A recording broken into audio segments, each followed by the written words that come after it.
Greetings and welcome to the channel.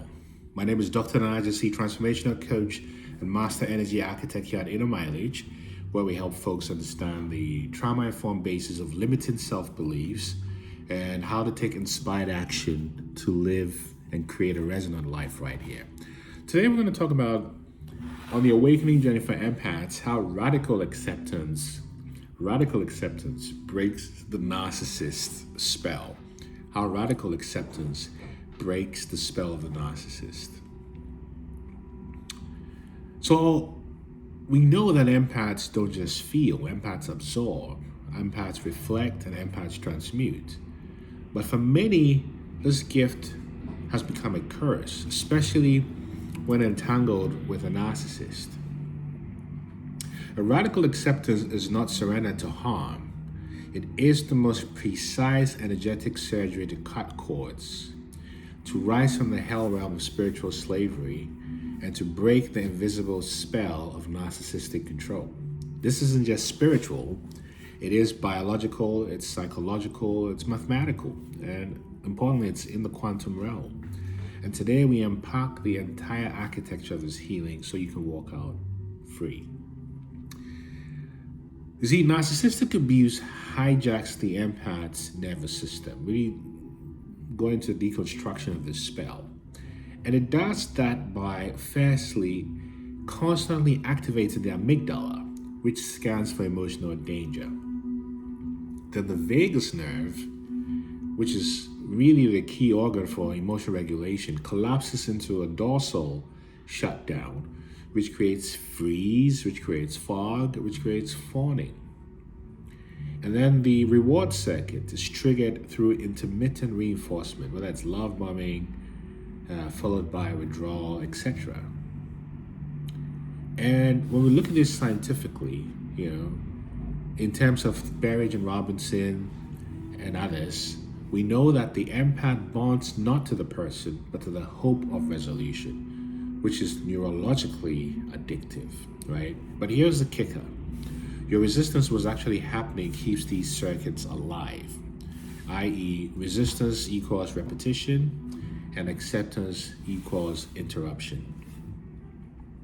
Now, when you come deeper into this entanglement dynamic, right, particularly in quantum mathematics, resonance, that is alignment, sustains entanglement, meaning entangled particles remain in sync across time and space unless one collapses the wave function, meaning that your refusal to accept the narcissist's nature is what sustains the entanglement. I can't tell you how many clients I've talked to who say, well, they're not really that bad. Maybe it's not this. Maybe I'm overreacting. Maybe I'm just making too much of it. And actually, the genius of narcissism is that it's designed to get you to even gaslight yourself. You see? And the reality is, it's the illusion of change, thinking that these people will be different, that keeps the energy alive. But once you accept, it's over. Because what you resist magnifies due to recursive frequency loops, meaning you're broadcasting this should not be happening instead of this is. And you realize that the narcissist stays energetically inside you even after no contact. They stay there. They're really there in your energetic sphere because remember, from a quantum perspective, things are non-local. As long as there's resonance somewhere, and your resonance with a narcissist is based on your desire that they would be different, they would be better, that what you're seeing is not what you're seeing, just really deluding yourself into another illusion of your own making.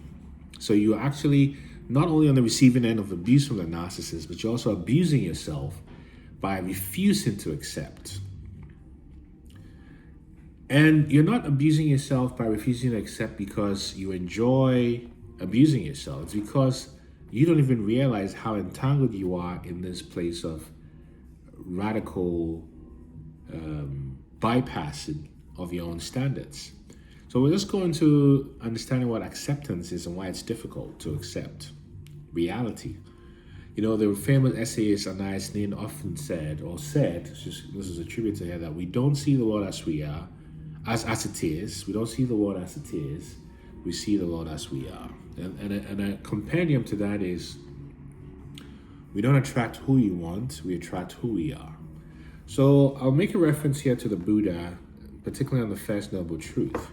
And the first noble truth is there is suffering, life is suffering. And when you accept this, you don't resist by thinking, oh, it shouldn't be this way. If I can change them, it'll go away. This is what it is.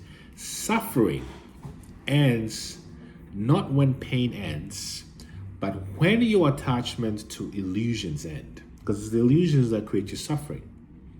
So I'll say that again. Suffering ends not when the pain ends. Of course, it does end when pain ends. But that's not the precursor. It ends when your attachment to the pain, the illusion of the pain, the suffering, ends. And modern psychology agrees, particularly in the dialectical kind of DBT framework. It defines radical acceptance as complete and total acceptance of reality as it is without resistance. It's not agreement. This is about liberation from distortion, freedom from your bondage, let's call it that. And this is how you really start to ascend. So narcissists operate through energy fields primarily, not just words. They're very adept chemical merchants, and they cast unconscious glamours, a term from the occult mysticism meaning psychic seduction. They mirror your light and reflect back your wounds, anchoring themselves into your subconscious mind as the savior, the lover, the twin flame, the redeemer. I've been there. But this is spellcraft, because spells require belief to function. So your belief that they could change is what empowers the spell. Your refusal to accept the truth is what made it binding.